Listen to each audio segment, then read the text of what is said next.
feel-good radio station, and it's all about spotlighting amazing individuals who see the world differently. They see the impact they can have, and they just do it. And that's what we love doing here on a weekly basis, is talk to inspiring individuals. Now, since first discovering South Africa in 2021, our next guest has been on an incredible journey of immersing himself in the culture, the people, the vibrant energy of Mzansi.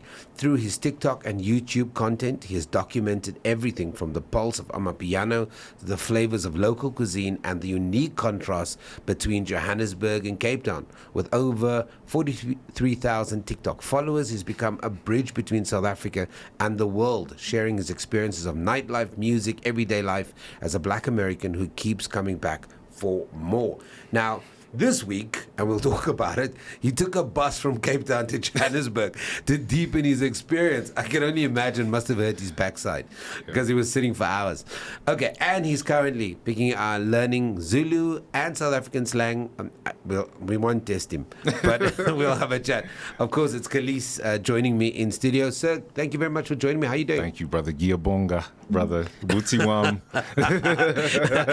Listen, but, I got as a colored guy from the Cape Flats, I believe you, man. You gotta teach me Afrikaans, man. That's an easy language, by the way. Yeah. Talk to me about your journey. Okay, yeah, man. So you're this explorer, right? You're sitting somewhere at home and you go, I've got to go to a place that I've never been. Yeah. I've got to immerse myself. What was happening at the time when you decided, I'm going to get rid of everything I know for something I don't? Yeah, man. It started in December 2020, actually. I was supposed to only be here for a month, and I ended up staying throughout 2021. Like, I did the whole 90 days, right? Okay. They give you a 90-day visa. Yeah. And so, man, I wanted to, since I was a child, my mother was Pan-African, so she always taught me the importance of going to Africa. And then my aunt was a teacher, and she actually taught in Africa. She taught in Liberia. Yeah, and so even at a young age, they were instilling that in me. And so when the pandemic happened, I was like, yo, I just want to get out of here. And my cousin was like, yo, you should go to South Africa. And he was supposed to come with me. He postponed and said I was coming in January. I bought my ticket. I said, I'm going to South Africa. Irrespective of whether you're coming or not? Yes, because I felt it it's just a feel. You felt it? Yes. It was a feeling? It was a feeling, yeah. And I'm very intuitive and spiritual. And so I was like, yo, I got to go with it. And I didn't know anybody. I didn't know a language. So I started looking at Kings of Joburg and Blood and Water. And I was looking at, listening to Amapiano, right? And I didn't understand the words, but I vibed. It's a feeling, right? Yeah. And even the spirit of Ubuntu, I believe that's real. And so I stayed in Mambo Name. Yeah, I didn't know, everybody was like, yo, what are you doing? I was like, I thought it looked nice. So when I looked at the Airbnb, I was like, oh, this is the place to go. Yeah. And every night, Jola, you hearing all the, and I just fell in love, brother. Yeah.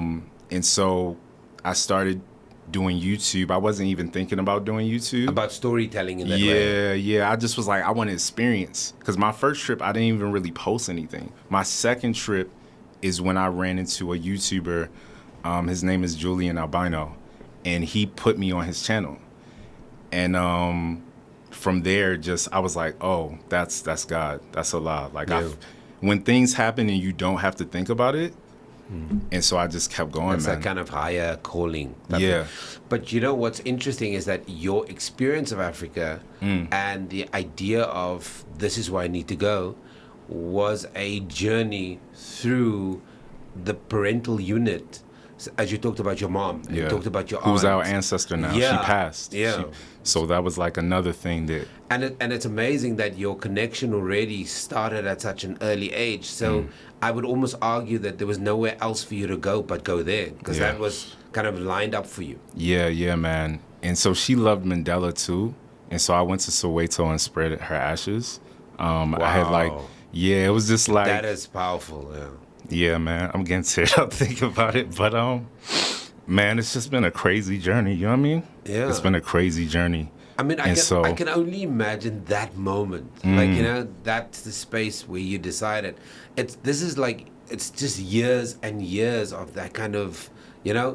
it's now directly through your experience, and obviously Yeah. you're impacting whoever else is following you. Yeah. Do you now feel that this has become almost like a higher calling? Because for the longest time, you must admit, you lived here now, you understand it now, but there's a massive misrepresentation of what Africa actually is. Yes. And if you think of the conversations you've had before living here, immersing yourself, experiencing it, to what you know now, there must be the higher calling to almost be that kind of voice of Yeah. reason in the madness, right? Yeah, man. There's the whole Black Americans think that African people, live in huts or whatever negative stereotypes, Whatever it or it's is, just yeah, lions whatever it roaming around. is.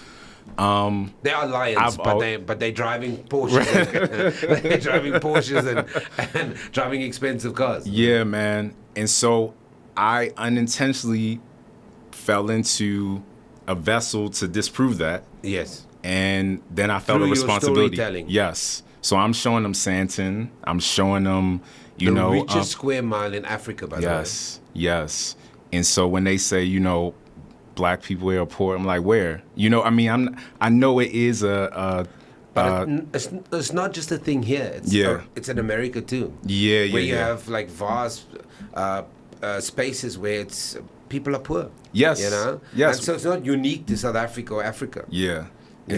So when I visited townships and when I was living in CBD and stuff, people were like, yo, you crazy. Like, what's going on? And I'm like, bro, I grew up in the hood. I grew up between Baltimore and LA. And so my dad's side is like Compton, like hood, right? That's stuff that we've experienced through our music videos. And stuff. And so, and then B-more, if you've seen The Wire, you know, it's gritty. It's like Hillbro to me. Like when I went to Hillbro, I was like, oh, this was giving me homesick. Like, right? This feels familiar, you know? Yeah. Here you go. Here my phone go, brother. You you don't even need to pull a knife out. But, That's yeah, interesting. man. Yeah. So I through that, I feel great responsibility. And I have a lot of people that reach out to me telling me they want to come to South Africa because of your experience now. Yes. And that must feel like such a win for you, right? It's beautiful, man. Because you're changing the narrative. Yeah. One story at a time, one experience. But you've had a crazy experience. Yeah. You decided that you were going to travel by bus, right? And look, I mean, it's a respectable mode of transport, but most people that don't want to do it, they don't want to do it. They'll take the plane or whatever. Why the decision to take a 17, 20-hour journey? Man. What were you hoping to experience? My mother used to take me on the Greyhound, right? And wow. and I remember like those trips would be so long. And I would read a book or I would just try to do something like productive. And so this time I was like, man, Cape Town was a lot. And so I wanted a lot to, from what perspective? it was just it's different than Joburg in the sense that it feels like there's these unspoken rules, even in the industry of like, if you want to collab with someone, the first thing they want to know is how many followers you have, or they want to know where you're staying at to see what kind of money you have. Like, it's always like it feels transactional. Yeah. And, shout out to Annie. Like, I've met some cool people there that weren't like that, but for the most part, I felt that. And so I was like, yo, I need to depress, and I want to see more of South Africa. So I was like, I've been working on being a videographer and filmmaker the last couple of years. I shot my first independent film in 2020. And so I was like, let me just shoot it. Let me just shoot the footage out the window so people can see the beauty. Yeah. And I'm crazy like that I can do 20 hours, you know what I mean? And also the stuff that's going on in the States with the planes, I kind of was like, you know what? I want to make it. I was like, I don't want y'all bring that over here. Elon already brings stuff over here, so I don't want that juju over here. A little bit safer. It's a little bit safer, yeah. And so you're sitting there and you're watching this world through this kind of lens and through the screen. Yeah. And what is the stuff that hits you as you're sitting there? Because now you've got time. Right? Yeah. You're watching. You've got this filmmaker's perspective, but you also got this kind of, I don't want to make it sound like Jan van Riebeeck and Christopher Columbus. Yeah. But you're probably what, the first person other than these two people to come to a place where you knew no one. Yeah. This is an authentic experience. You're living by yourself. So it's kind of pioneering stuff for your bloodline, right? Yeah. So you're sitting there and you're watching this, and what hits you? What are you seeing? Yeah. I'm seeing a movie. It looks like I'm looking at a long movie with no words, right?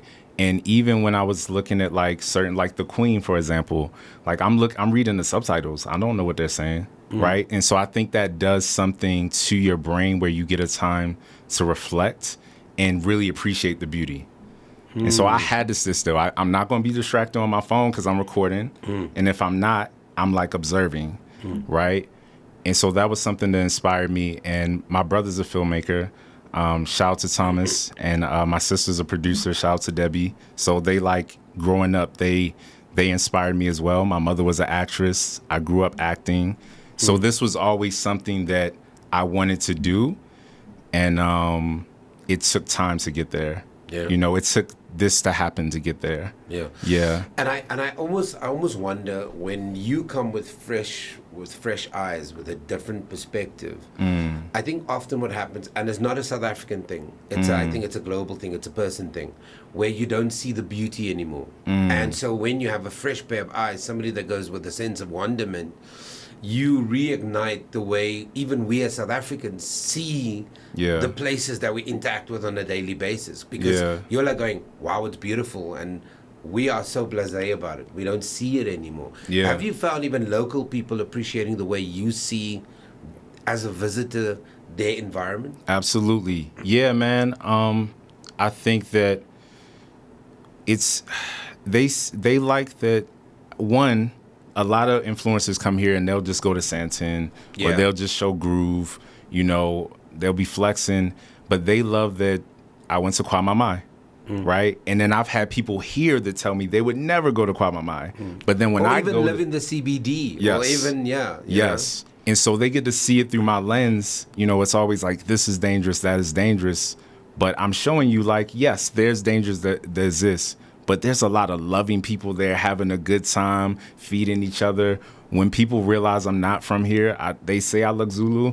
But like when I open my mouth, they're like, clearly you're not, you know. And so. But you're learning the language now. Yes. Right? Yes. And so they, even with that, they make me feel at home. Yeah. And so I That's very love interesting. showing that perspective, because I have friends in the States, you know, Black Americans that don't know what it's like here. And my journey is showing them the difference, right? Have you been home since then, Kahlis? Yeah. I went and how back. has it shifted your interaction at home? Because you're no longer that person anymore. Yeah. You're like a very different person now. So how are you interacting in the space that used to hold you in memory in one way, but now you're a changed person going back into that space? Yeah, man. It's funny. I'm sure at first my family thought I was crazy. But they know me, so they're like, all right, cool. Like, that's just, you know, they call me by my first name, Tahreem. They're just like, that's Tahreem. But yeah, they always want to know how it affected me. And it's changed my perspective. Like, it's hard for me to look at America the same way because, for example, like you walking down the street, right? And you don't greet somebody. Like, people get offended at that. Like, I remember that's how I had to learn how to greet. I was like, I don't know the language. And they're like, no, brother, you say Sawubona, you say shop if you know. Yeah. I was like, okay. In the States, somebody will walk right by you and not even greet. And so even that sense of community, going back to the States, I do try to find my tribe there and recreate that, but it's few and far between, right? Family values too, you know, even the structure of like if you meet a woman and you have to talk to her uncle or her father and pay LeBeau and stuff, like that's not the same in the States, right? Family dynamic, how many people appreciate their family here and look out for one another. That has made me readjust how I look at family back home. And I'll say it is difficult being away from them, but it's really grown me as a man and put me in a different space. And them through your experience, because you are using language differently now. Yeah. So you're not that person that left. You're somebody very different. So you're more thoughtful. You're engaging. You're thinking about words, and so it forces the person who's sitting opposite you to almost kind of do the same. Yeah. Or they're not part of your circle. Yeah, because you have nothing in common. Absolutely, and I'm starting to feel like I have more in common with South Africans than Americans. Yeah, but I go on. How do you approach storytelling now? Because you've been here for so long now.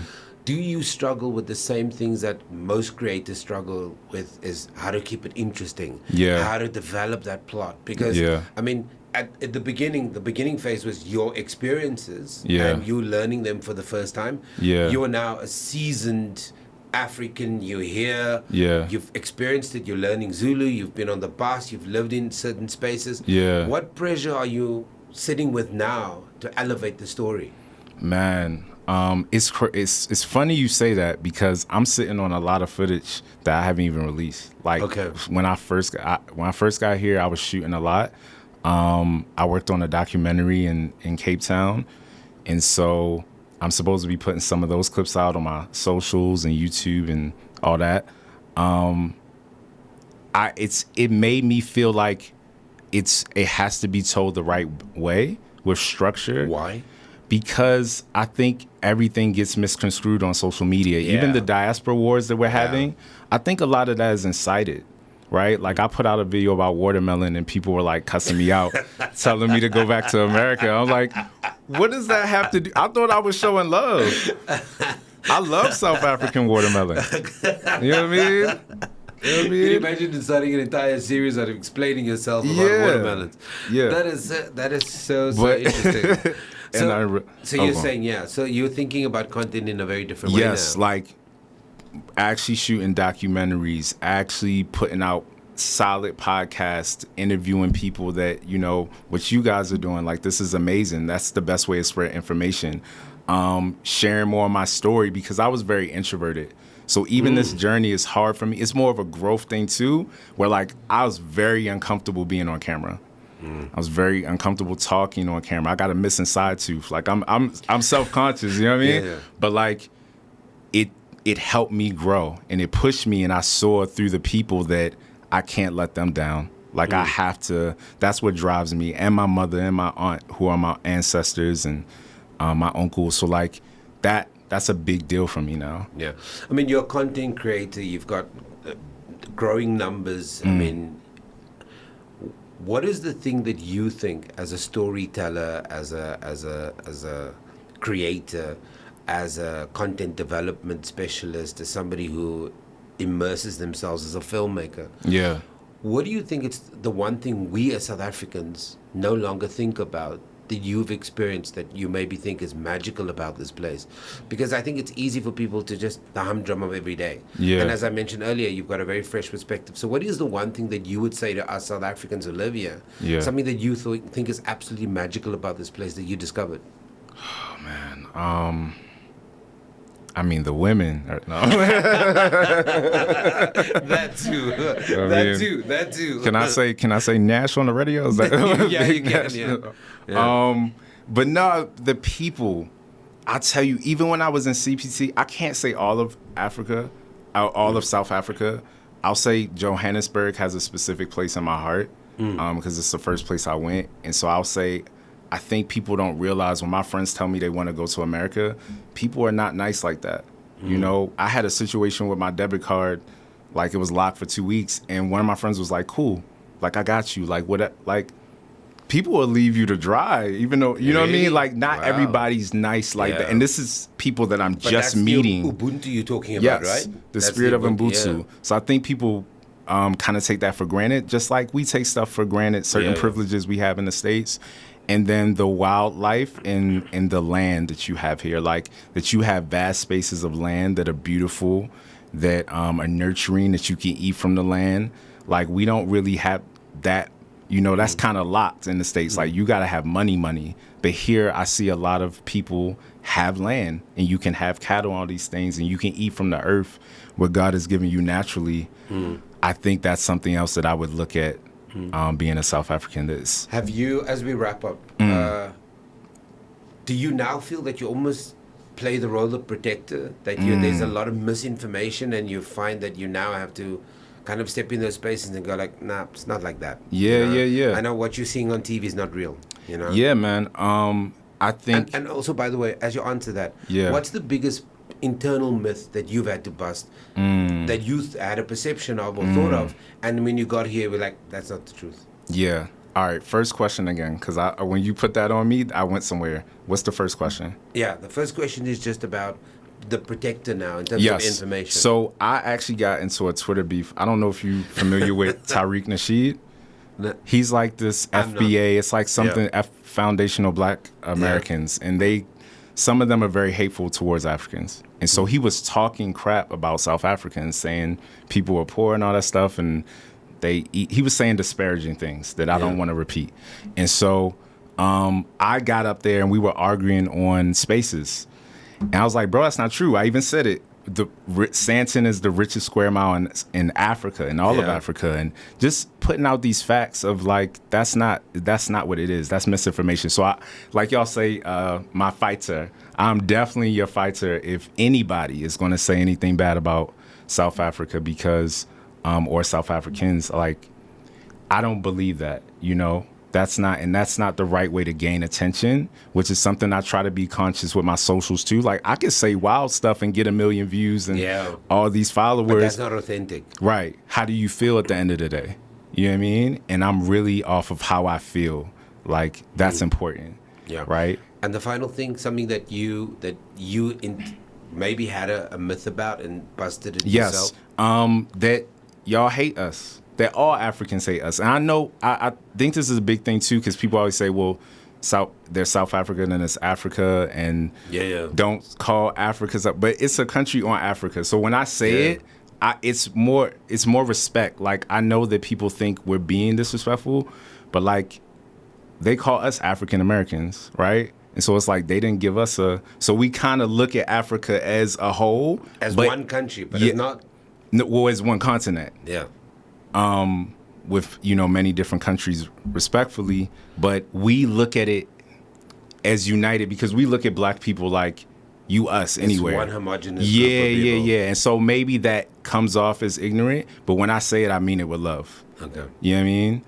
And so believing that all Africans hate us, because that's kind of what the narrative is on social media and in the States, I don't believe that, you know. I've had some bad encounters with people, and I have people say negative things to me in my comments, what could be looked at as xenophobic or whatever. But I also think that people say things that they want for attention. You know, it's not always really how they feel, and you have to learn how to navigate that. But people have showed me so much love here, and I have Nigerian friends, all kinds of friends, you know, not just South African, but like, that's not true. That's a big misconception that we hate, and that we hate y'all. Look at Amapiano, Uncle Waffles performing at you know what I mean? Playing in New York, all over the place. Yeah, it's like look at Tyler. You look at Tyler, right? And even with that controversy, Trevor Noah. You know, and then there's Elon Musk. Yeah.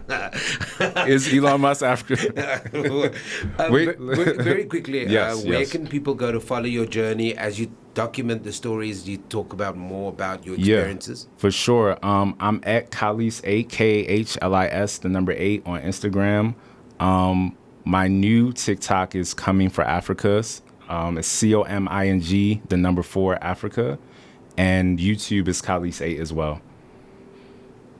I know I said a lot.